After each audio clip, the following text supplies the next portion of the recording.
This is Katinka. And this is Simone. And you are listening to the Novotech podcast. Today our guest is Katie Barnett, team lead at Bilue. Before joining the Bilue team, Katie worked as a managing consultant at IBM. She is passionate about building apps, enhancing the experience of users and clients, and exploring the latest technologies in the field. Katie is a Women Techmakers Ambassador and co-organizer of the Google developer group GDG Melbourne meetup. We discuss topics such as the differences between working for large and small organizations, technical and non-technical leadership, the benefits of mentoring and how to get started, and supporting women in tech. Welcome back to the podcast. Thanks for your time today, Katie, and welcome to the podcast. Thanks for having me. It's my first podcast experience. I listened to a lot of them, first time being in one.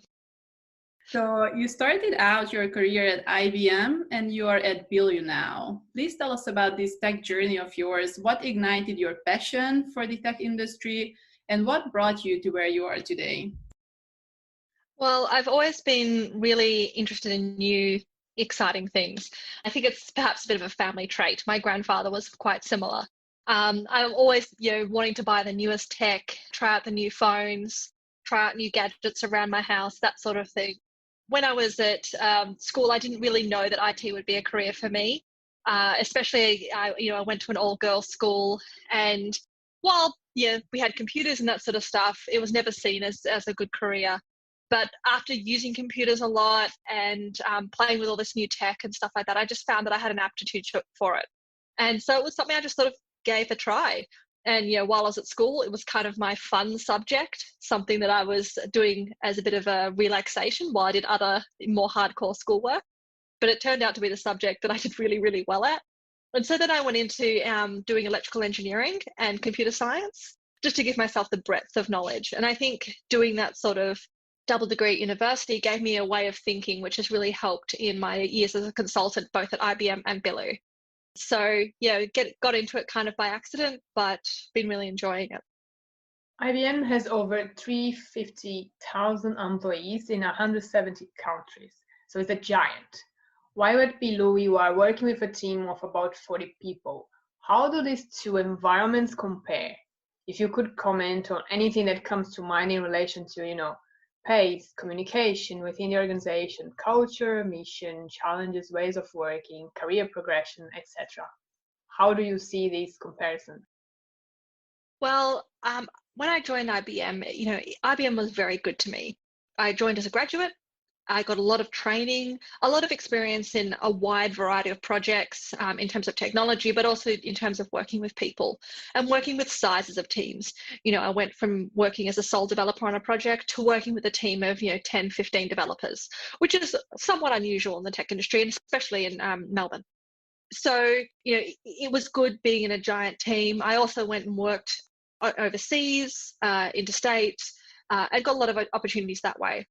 There became a point, though, where I started to feel like I was more of a number, just one person, and it didn't really matter my contribution. And it was hard to talk to leadership, to get my voice heard, especially when I was not in the upper levels of management.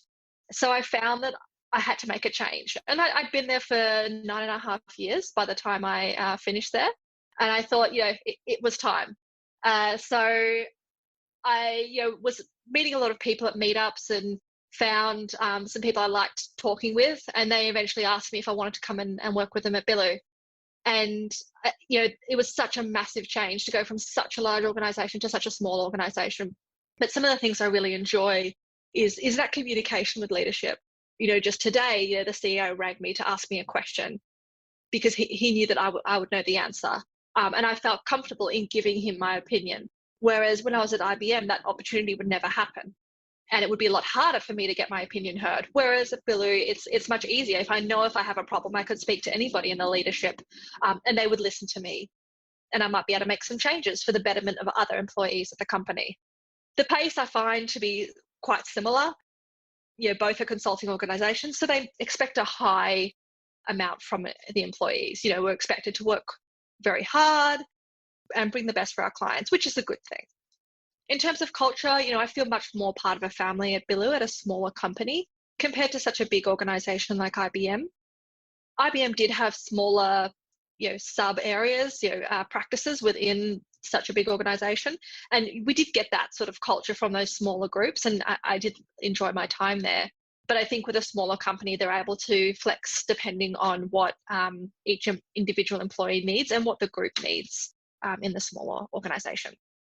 As far as career progression, we'll see how it changes. I've enjoyed both in both companies. Yeah, I suppose, like you said, you've learned a lot. IBM taught you a lot. So I think whatever you are, whatever you start, there's always something that you can learn. It doesn't matter if it's a big or a small organization. And I like what you mentioned in terms of being a number. Yeah, I think especially you stay there for about 9 years. So of course you matured in that time. So what was great for you at the beginning, you kind of tick the boxes and then, okay, now I want to change. So yeah, and I suppose it's great when we realize ourselves in that situation and acknowledge that, and yes, I want to make the change and go for it. Yeah, well done. And I think, it's good to try something new. I don't know if I'll stay at Bilue forever. I'm sure I probably won't. But that's just because in the tech industry, we naturally change from organization to organization. I may end up going to another big organization, or I may continue with small organizations or go somewhere in between. I probably wouldn't go back to a massive organization like IBM, but that is just purely because I think if I went back into a big organization like that, I would have to be part of the leadership team or part of like an upper management team, which I don't think really suits my goals at the moment. But who knows in the future?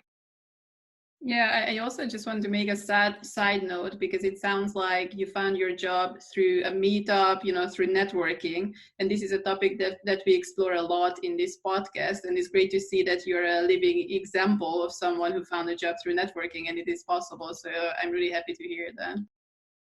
Yeah, it's something we do a lot. When I organize the meetups, a lot of the time people say that they come to make those connections to get employment, especially if they're students or people from interstate or overseas where they don't have those connections already, or they haven't come through a traditional path from university to a graduate program. People come to make those connections, and we usually in our meetups, we offer a forum for people to stand up and say, look, I'm looking for a job. These are my basic skills, come and talk to me. Or for people also to stand up and say, look, I'm hiring. These are what we're looking for. Please come and talk to me. And so often we can just connect those people and make that introduction and allow them to see if that relationship will work for them. I think meeting somebody in person at a meetup means you get that first kind of an interview, that very first rapport, see if it would work before you go to the effort of submitting applications, submitting resumes, going to a formal interview. At least you get an idea if the company would work for you and if you would work for the company. So it's a really good low pressure way of getting that initial introduction. Yeah, exactly. You can make that first impression. It's awesome. Mm-hmm. So you started out as a developer, so in a role that is quite technical, and now you are a lead managing a team.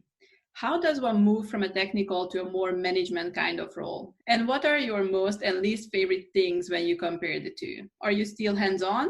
And if yes, to what extent you think a lead manager needs to be hands-on? So yes, I'm still 100% hands-on. I still write code every day. I still run tests, talk to clients, everything like that.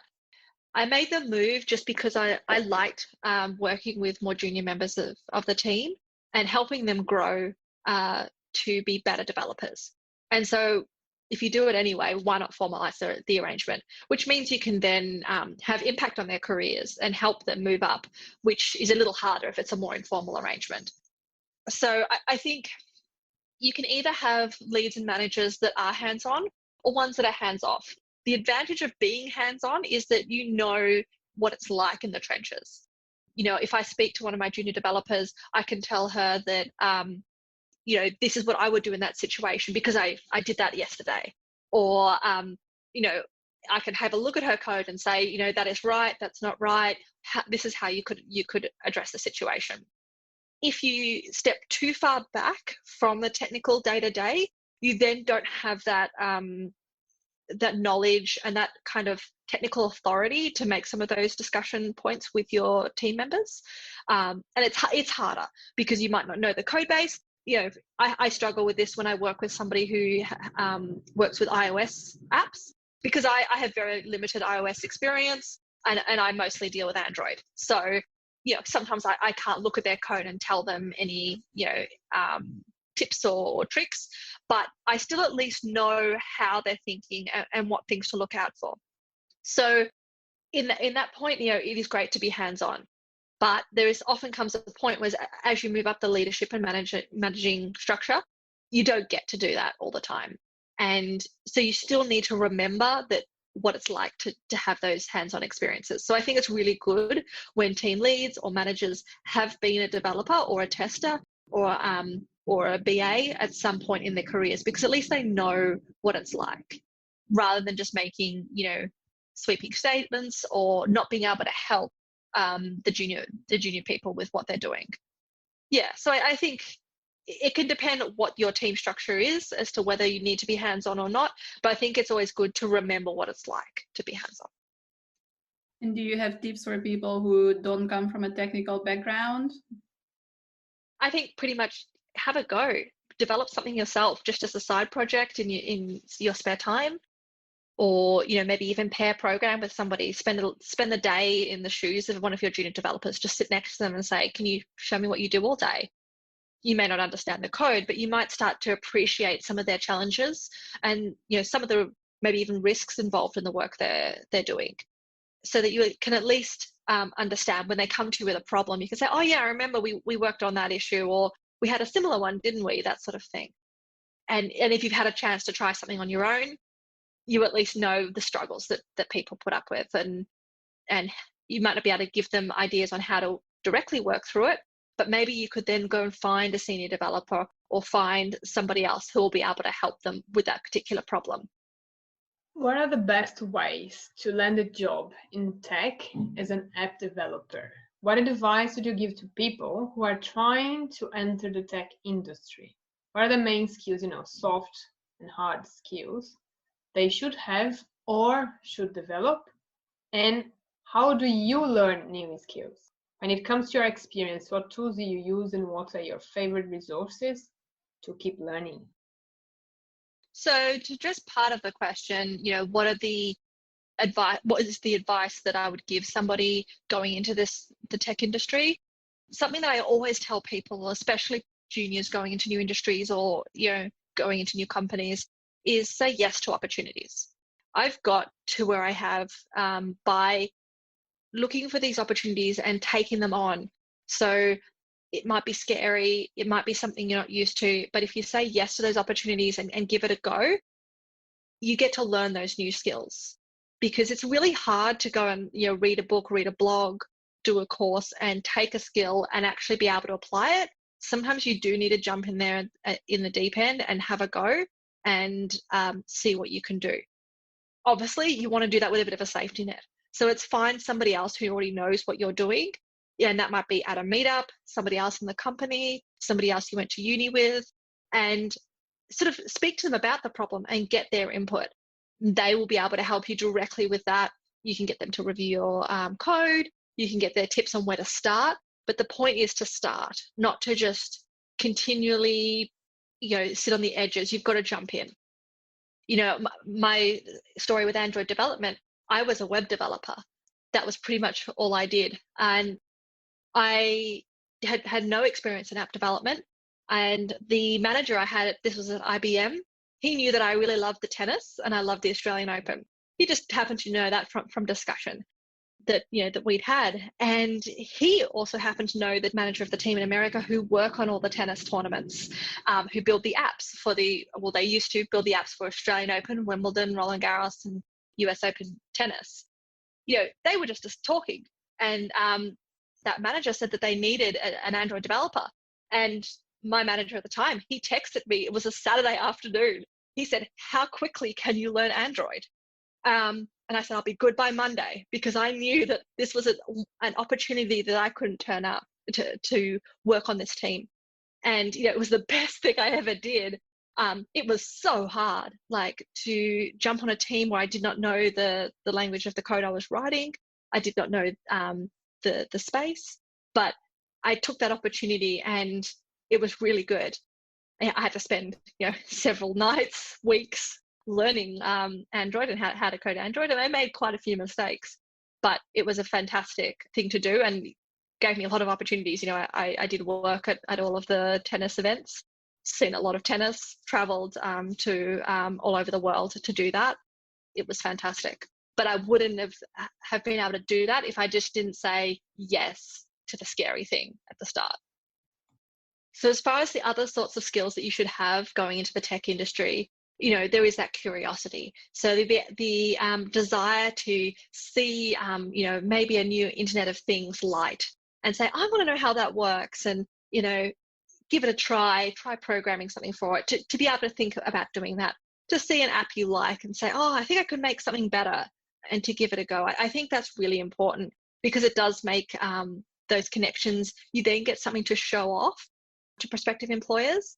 Often when I'm interviewing somebody for a job, if they've got something they can show me they've done, even if it's not even in the direct space I'm hiring for, if I'm hiring for an Android developer and they show me some little Internet of Things robot they've built, that is still worth a lot because it shows me that they know how to think, they've had some curiosity, they've taken a project from the start to the end, and they've been able to do this on their own.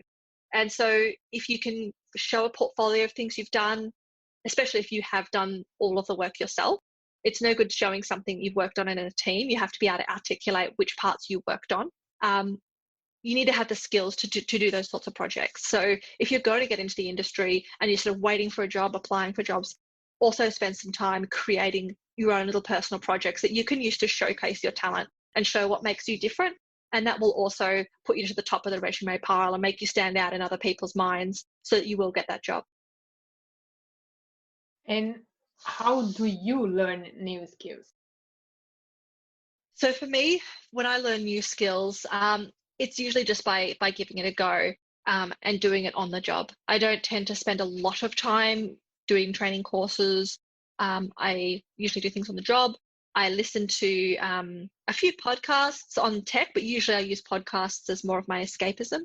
But I go to meetups because I run them, and I listen to what people are talking about. Usually I don't generally take in a lot of information in those meetups because I'm usually doing a bunch of different things, but it gives me an idea of what to look up later and watch those videos later on when I can sit down and take some notes or try something while that video is going on. I can try it myself. So it's generally learning by doing is what works for me, and working with other people to do that. I tend to not learn so much from books or that sort of thing.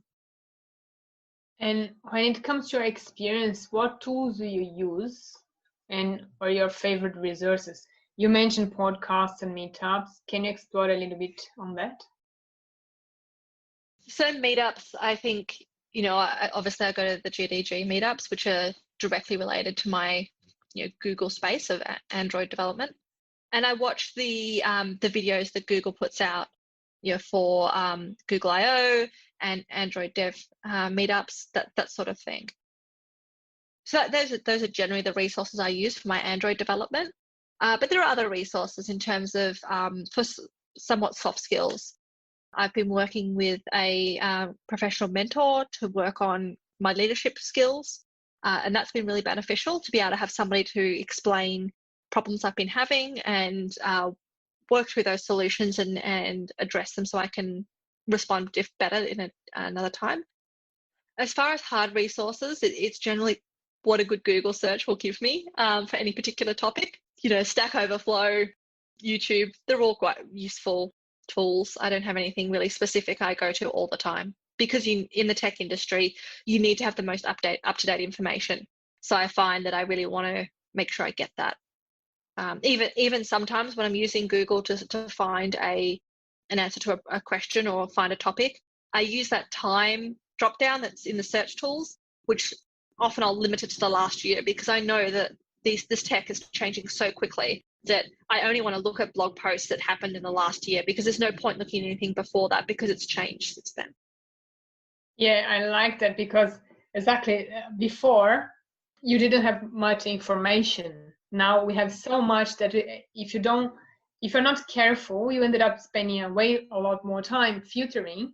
But I think what I got from here basically is one, to talk to people, because everything starts because your manager knew. So if you were not, taken the first step to tell them, it doesn't matter, over coffee or lunch, whatever. So yeah, communicate, let other people know what you are after.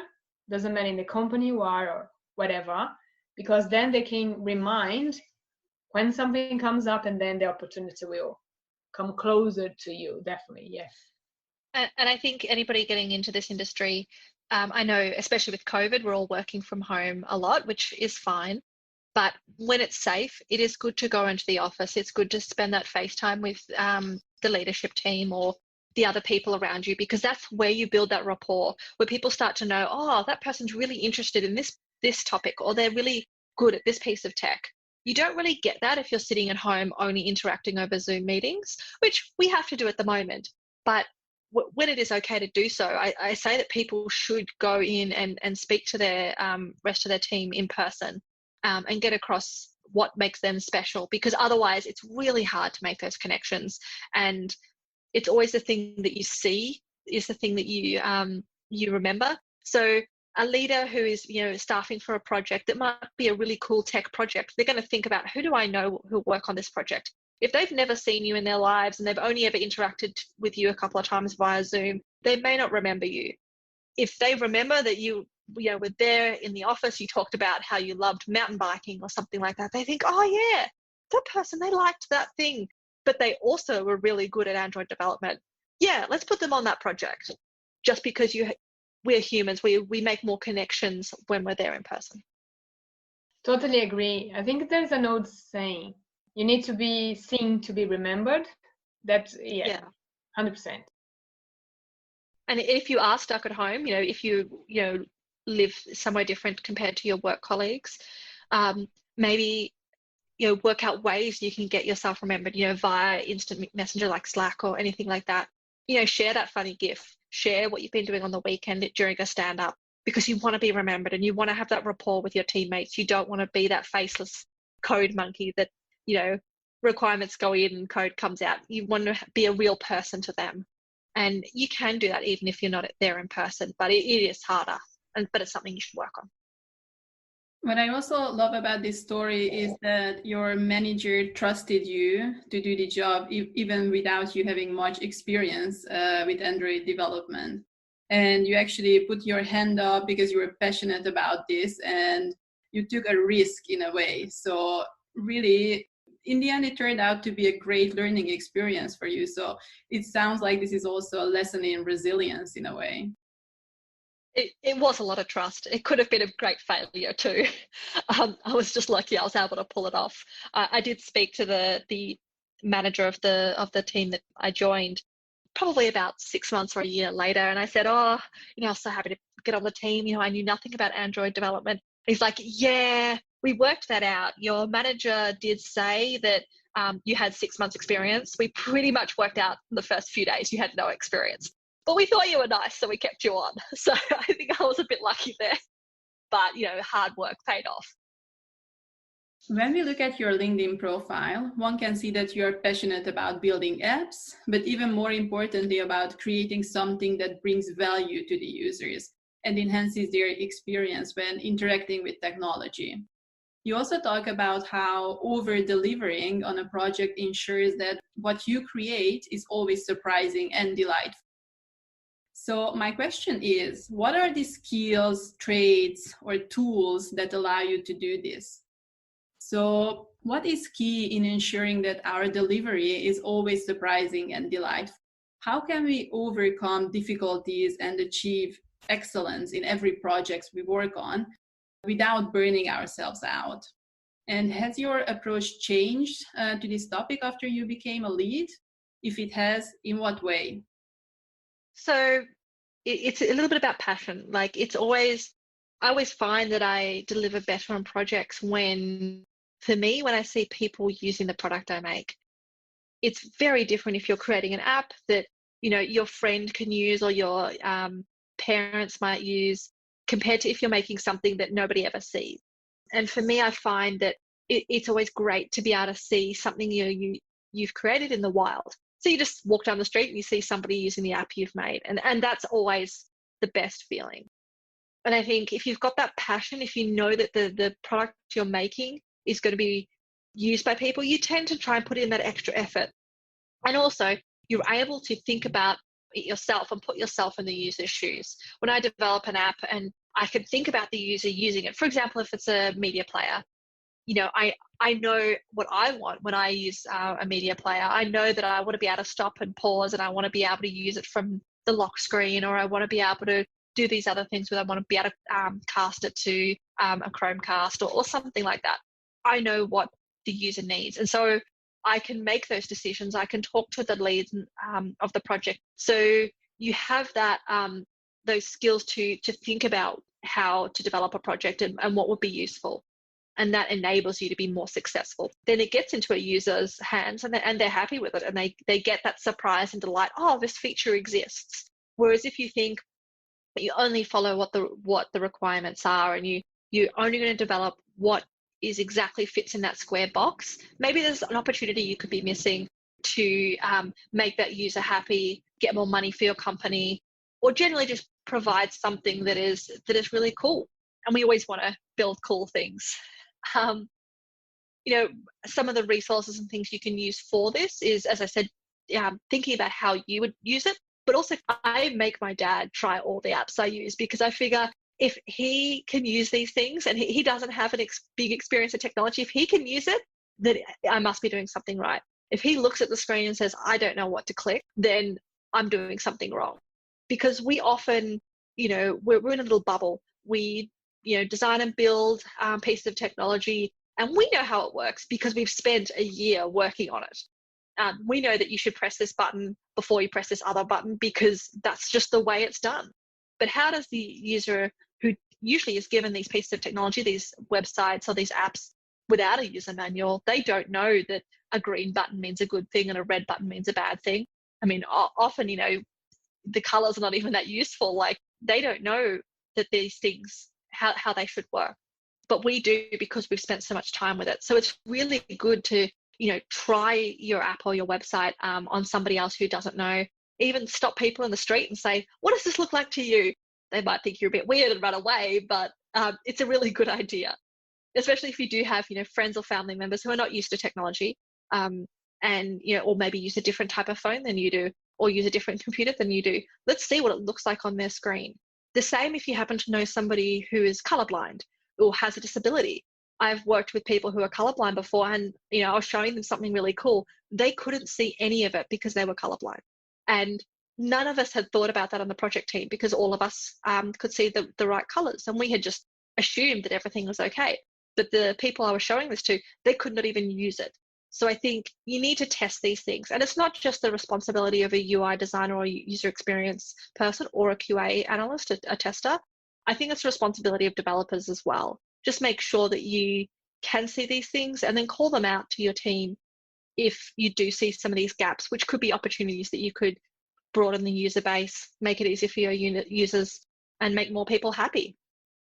And I think these sorts of things I've taken on more as a lead, because I see that as a lead, I need to direct the projects and take any learnings that I do make from some of these projects to the rest of my team at Bilue.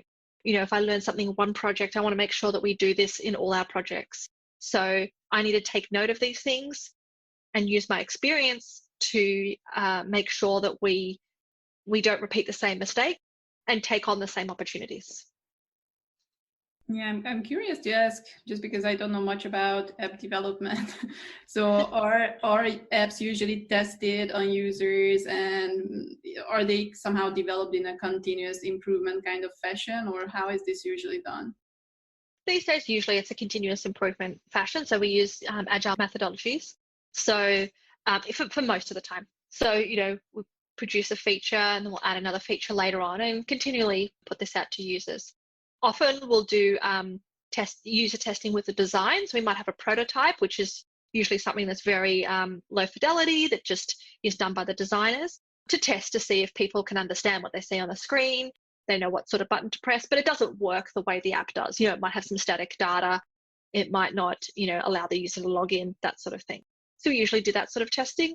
And then also we'll have people in-house who will test the app when it comes from the developers to make sure it's working as per what we asked for and what the requirements had. Following that, some projects and some teams like to do further user testing to see if what we did build is working. And that completely depends on how the teams work and what sort of clients you have and what sort of user base you have. And then these testing sessions can open up opportunities. I've done those where, we show this to users, they get to have some ideas, and then they say, oh, but I thought this other feature would be really great. And then that gives you a way forward for your next feature. You mentioned earlier you have a professional mentor, but I'd like to hear from you on the other side of the fence. In our conversation before the podcast, you mentioned that you are a mentor. So can you tell us about how your mentorship relationship works, like frequency, topic of your meetings, etc.?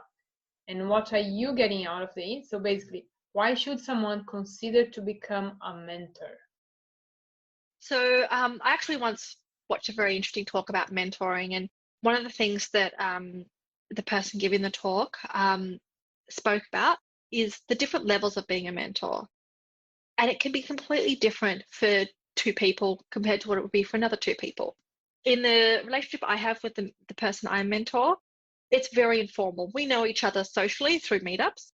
And she asked me if I would help her out and mentor her in her path to getting a job. And so I did things like help her go through her resume, talk to her about ways she could improve her interview skills. I did some mock interviewing with her and just gave sort of a bit of life experience to her to help her get those roles. So often when I was working with her, I didn't necessarily need to give her advice. Often she just wanted me to be a sounding board to ask questions and just see if she was thinking the right way. She was always doing the right thing. It was just a matter of she needed that help from somebody else just to make that confirmation. And sometimes, it was commiserating when she didn't get the position or celebrating when she did get the position, just to, help her through that process. And so she's not so alone. I have heard of people, who have more formal mentorship arrangements where they do meet regularly for set periods of time and things like that. And sometimes those relationships can change. Sometimes they become more informal. Sometimes they stay formal. For us, ours is very informal. We met up when required, either through Slack, and we still do, or socially or at meetups, things like that. It was basically what she needed and how we'd work together. And it was always a conversation between the two of us. One of the things I've heard in the past from people giving advice on how to be a mentor and how to be a mentee is have that conversation together. When you do find somebody who you want to work with, are you looking to have this made a formal relationship, or do you want to keep it really informal? What time commitment can you spend? What time commitment are you looking for? And that is from both sides. Not everybody can meet up every week for an hour or are comfortable with somebody just randomly pinging them out of the blue and saying, I've got this random question. So you want to make sure that whatever you're going to do is comfortable for both people. If it's not going to be comfortable, then that person is not the person to be your mentor or to be your mentee. And you need to find somebody else, no matter how inspiring you find that person. If your methods of communication and availability doesn't work, then you're not going to get enough out of the relationship. So the things that I get out of being a mentor is just, I like the feeling of helping her and, getting that celebration when things go well and, hearing her success. That makes me feel good. And I think, in the future, I'd like to take on more mentorship opportunities when I find that person who I do want to help out, who sees me as somebody they want to be mentored by. From your experience, from both sides of the fence, do you think that anyone can be a mentor, or you need to reach a certain level of seniority before you can consider becoming one? I think anybody can be a mentor. I would even say that you can be a mentor of somebody who's at the same level as you, as long as you've got some type of different life experience. For example, maybe you've worked in big teams before, and your colleague who is at the same organizational level as you has only ever worked in small teams. Maybe you just speak about those big team things that you want to help your colleague with. I don't think it necessarily needs to be a hierarchy. I've even heard of, although I haven't participated in, I've heard of people who are lower in the hierarchy or with less experience being a mentor for people who are in the leadership team, because that person in the leadership team wants to learn more leadership skills. So they have a mentor of somebody who knows what a good leader is and can tell them, I don't think that you handled that situation well because I felt, these feelings. And so I think it can even be that reverse. And I think sometimes the mentor and the mentee reverse, even in a regular style relationship. That's a good point, because at the end of the day, like you said, it has to be the proper relationship between the two people.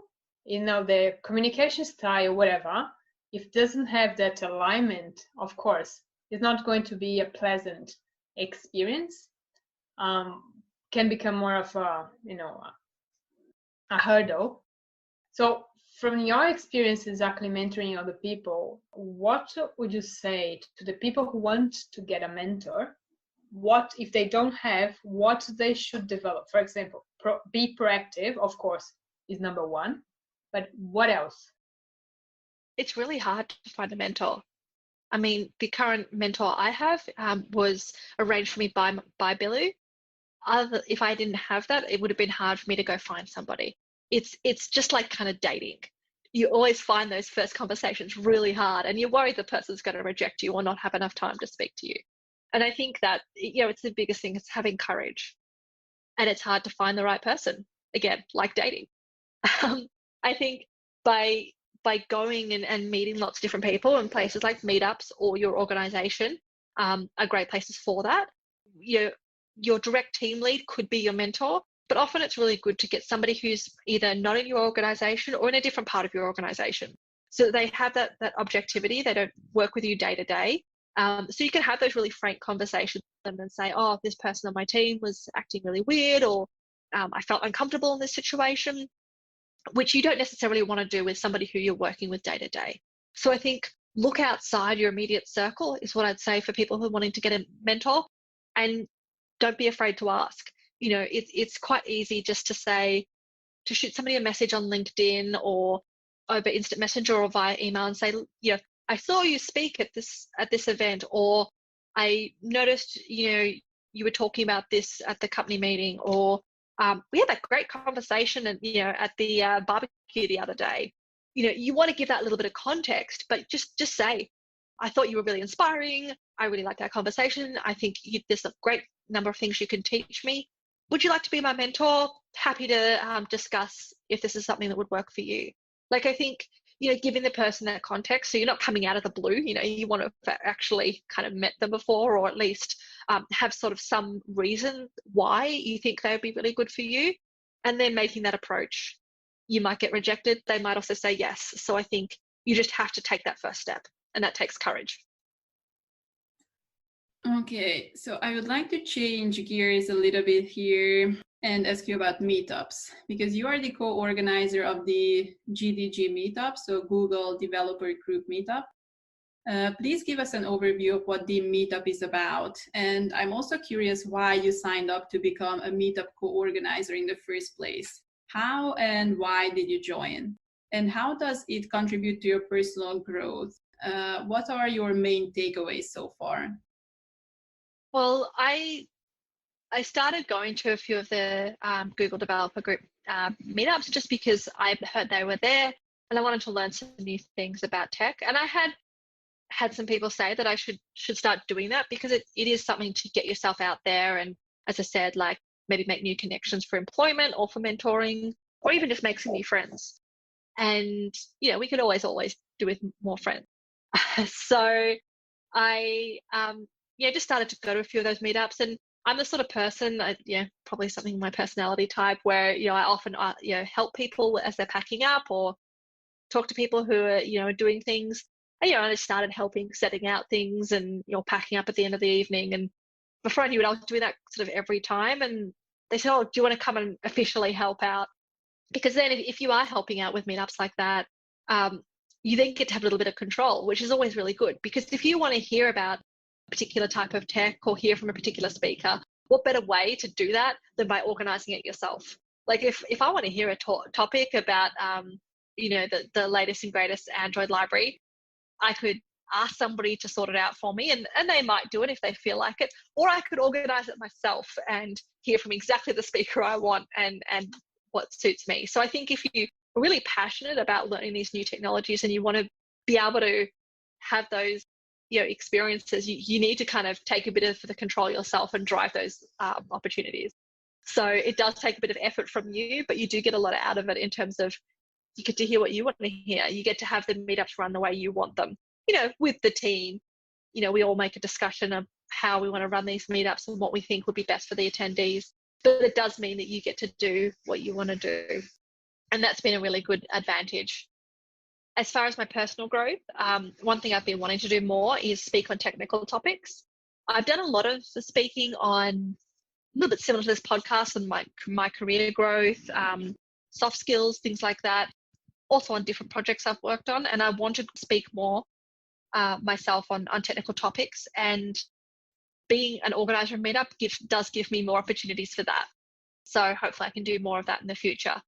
And it's certainly, even just doing things like the intros of other speakers has certainly given me more confidence to do talks myself, because it's very easy to introduce somebody else. It's hard when you're talking about yourself or talking about a technical topic. But if you get that practice of introducing other people, doing other things at meetups, you get used to talking to people. You get used to speaking in front of that audience. That's also something that people don't realize. If you start going to a lot of meetups, you start seeing the same people again and again, especially if you're one of the organizers. You start to know everybody there. When you need to get up in front, it's more like you're talking to your friends. You're not talking to strangers. So it does make giving those talks easier. It does make getting yourself out there easier. So they become more like friends rather than strangers. Yeah, definitely. It's like a muscle memory, right? The more you do, the more comfortable you become and better you become. Yeah, I used to be a mess before doing any public speaking. I never used to do any of it, and I hated it. But it was that kind of jumping in the deep end that kind of helped. And I'm much better now than I used to be because I did that, and because I keep doing it month after month. I know that you are also the Melbourne ambassador for Women Techmakers. What is the mission of the group? Why does it exist, and why is it important to have such initiatives specifically targeted at advancing the career of women? So there are a lot of women in tech groups out there.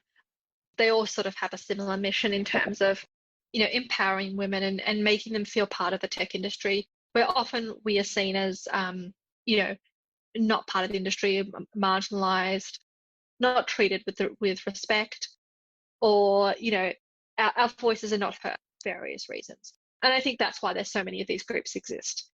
Women Techmakers specifically is a Google initiative, so sponsored by them, and it's linked quite closely to GDG. They wanted to have a presence in Melbourne, and so they came to us at the GDG organisation first to see if any of us would be interested. And I took it on more just so that I could have access to that brand and access to the funding that goes along with that to run more meetups for women. Being able to align yourself with some of those initiatives gives you more resources, things like branding, speakers, that sort of thing. Visibility can help bring more women to the group. So I wanted to make sure that, when we ran GDG meetups, we weren't just having men and come to those meetings. We wanted to have women come as well, and also people who are non-binary or have different genders. So we wanted to make sure that we had that voice. And so being able to use that branding and use that platform has helped us bring more people to the organisation and increase the diversity. I think ideally in a perfect world, we wouldn't need to have these organisations. We wouldn't need to have, special groups for the advancement of women in technology, because we would all be equal. But the reality is that we do need these sorts of things. Ideally, I wish there was less of them, just even if I wasn't part of it, just purely because I think a consolidated group is usually more efficient. but there are so many of them just because a lot of organisations have started these groups. I'm just affiliated with Women Techmakers at the moment, but I have been affiliated with other ones in the past. And I think as long as you can support these groups and attend their events, if it's appropriate for you to do so. Sometimes we run events where men are invited as well. Other times we just keep it to just women and non-binary people. So, attend them if you can and support them. Give the visibility. If you hear of one of these events is going on, share it with your female colleague, share it with your wider organisation, help people get to these events, because it really is important just to make people feel like they're included and feel like they're part of the industry. You are part of the Melbourne one, so I'm assuming that this would be in other Australian capital cities. It's global and throughout other capital cities. Yeah, I think it's important to have these events open to all genders and pretty much everyone, because it's one thing that we women empower each other, but I think it's also important to educate everyone else and raise awareness, because otherwise change that needs to happen is just very, very slow. That's what I've often found problematic with some of these events is, you get a great group of women together, you get a great speaker, there's some great funding for the event, food, drinks, whatever. And then the person who's the speaker talks about how hard it is to be a woman in tech. And it's like, well, all these people sitting here, they all know exactly what you're talking about because they are women in tech. You want that topic to be presented to a group of men who don't have that experience. When we do run these events, we try to have speakers talk about things like mentoring, things about career growth, about their experiences, not the traditional, it's hard to be a woman in tech. We want to give people skills. We want to uplift people who attend these events, because otherwise you're preaching to the converted. So if it is a mixed gender event, then having somebody talking about how hard it is to be a woman in tech might be appropriate. But if it's only to a group of women, which is sometimes appropriate, because sometimes if we've got other events that have a limited RSVP number, often some of the women who you'd love to come to the event can't get a position, can't get a ticket. You want to make sure they have a specific event to go to. So you want to make sure that you share in those events practical skills, inspiring talks that will uplift them, and not just commiserate the fact that it's hard to be a woman in tech. So are there any books that have particularly inspired you that you would like to recommend to our listeners? And are there any further meetups or podcasts or any other resources you would like to share with us? I don't have any specific resources. I'll probably think of some after this call, which is a shame, but I'll get those to you if I do think of anything good. What I would say is I recommend that you vary what you listen to and what you consume. If you're listening to podcasts, listen to tech podcasts.